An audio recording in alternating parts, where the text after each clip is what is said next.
This is the Westinghouse 5000W dual fuel inverter generator. I've been using this for a while now, so I figured I'd share some thoughts. I mainly use it when I need backup power around the house and for occasional trips. I've run a refrigerator, lights, phone chargers, a television, and a few smaller appliances from it. I've also used it with RV equipment.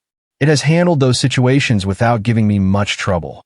The 5000 watt number refers to peak output. It does not mean I can continuously pull 5000 watts from it.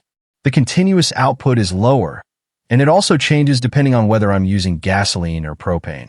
Gasoline gives me more available power. Propane gives me slightly less, but I still find it useful for lighter loads and routine backup use. I had some concerns about capacity before using it. A refrigerator, some lights, electronics, and a few basic items are reasonable. Trying to run several large appliances at the same time is a different situation. I would not expect this generator to run an entire house with central air, an electric water heater, and other heavy loads all at once. I have to think about what is connected and avoid starting too many high-demand appliances together. Setup was fairly straightforward. I read through the manual, added the required oil, checked the connections, and made sure the battery was ready. The control panel is laid out in a way that did not take long to understand. I still recommend reading the manual instead of guessing, especially when dealing with fuel, oil, grounding, and outlet limits. Switching between gasoline and propane is one of the main reasons I chose this model. I normally use gasoline when I want the most output. I like propane when I want easier fuel storage or when the generator may sit and use for a while. Propane also saves me from leaving old gasoline in the fuel system. The trade-off is the lower output, and runtime depends on the propane tank size and the amount of power I'm using. Starting it has been easy in my experience. The push-button electric start is convenient, and the remote start is useful when the generator is positioned outside at a safe distance. I still check the generator before starting it. I look for fuel leaks, inspect the cords, and make sure nothing is blocking the airflow. The remote does not replace those basic checks. The sound level is lower than the open-frame generators I've used. It has more of a steady, enclosed generator sound rather than a harsh mechanical noise. At a light or moderate load, I can have a normal conversation from a reasonable distance. It gets noticeably louder when I connect something demanding. I would not call it silent, and I would not want it right next to a campsite or sitting area. Placement makes a big difference. The inverter output was another concern for me because I often connect phones, chargers, a laptop, and a television. I have not noticed unstable behavior with those devices. The power stays steady under the normal loads I've tried. I still use proper outdoor rated cables, and I avoid connecting more equipment than I actually need. The RV connection makes things simpler when I'm using it around a camper. I do not need to build a complicated setup with several adapters. I still check the RV load before turning on the air conditioner, microwave, or other hydro equipment. An RV air conditioner can pull a lot of power during startup. I have to manage the other appliances instead of assuming everything can run together. I like having the display because it gives me useful operating information without making me guess. It helps me keep track of runtime and maintenance. I found that especially useful after several uses because it is easy to forget how many hours a generator has been running. Regular oil checks and maintenance still matter, even when the generator seems to be operating normally.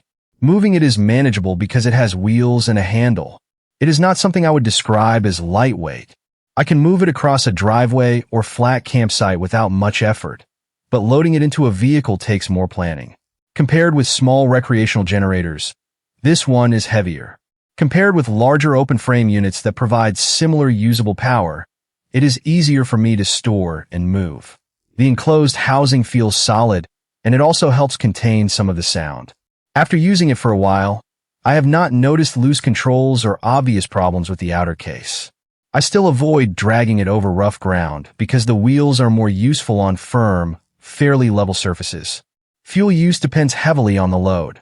With only basic items connected, the engine does not sound like it is working very hard, and runtime is reasonable. When I add a coffee maker, microwave, air conditioner, or another hydro device, fuel use increases and the noise becomes more obvious. That is normal, but it is worth considering when estimating how much fuel to keep nearby. The carbon monoxide sensor adds an automatic safety feature, but I do not rely on it as permission to use the generator in an unsafe location. I only run it outdoors and well away from doors, windows, garages, and occupied spaces. I never use it inside a house, basement, shed, or garage, even with the door open. I also keep the exhaust pointed away from people and buildings. One downside for me is the weight. It is portable because of the wheels and handle, not because it is easy to carry. Another limitation is that propane does not provide the same output as gasoline. I also have to manage loads carefully when using larger appliances. Noise is reasonable at moderate output, but it becomes much more noticeable near a heavy load. I have used smaller inverter generators that were easier to lift and quieter under light use. They also ran out of capacity much sooner. I have used open-frame generators with similar or higher output, and those were usually louder and less comfortable around an RV or residential area. This Westinghouse sits somewhere between those options. It gives me more usable capacity than a small camping unit without taking up as much space as some larger generators. I think it makes sense for RV trips, camping setups that need more than basic charging power, outdoor work, and backup power for essential household items. I would also consider it useful for someone who wants the choice between gasoline and propane. I would look at a larger setup if I needed to power a whole home or run several major appliances at once. My experience has been dependable as long as I use it within its limits. I like the fuel options, electric start, remote start, RV connection, and lower noise compared with the open-frame generators I've used. I do not see it as a replacement for a full home standby system. I see it as a practical portable generator for selected appliances and moderate power needs. If that matches what I needed, I would feel comfortable recommending it, with the understanding that I still need to plan my loads, maintain the engine, and operate it safely outdoors. If you have any questions about the Westinghouse 5000W dual-fuel inverter generator, leave them in the comments. Subscribe to the channel if you want to see more practical product reviews. Thank you for watching.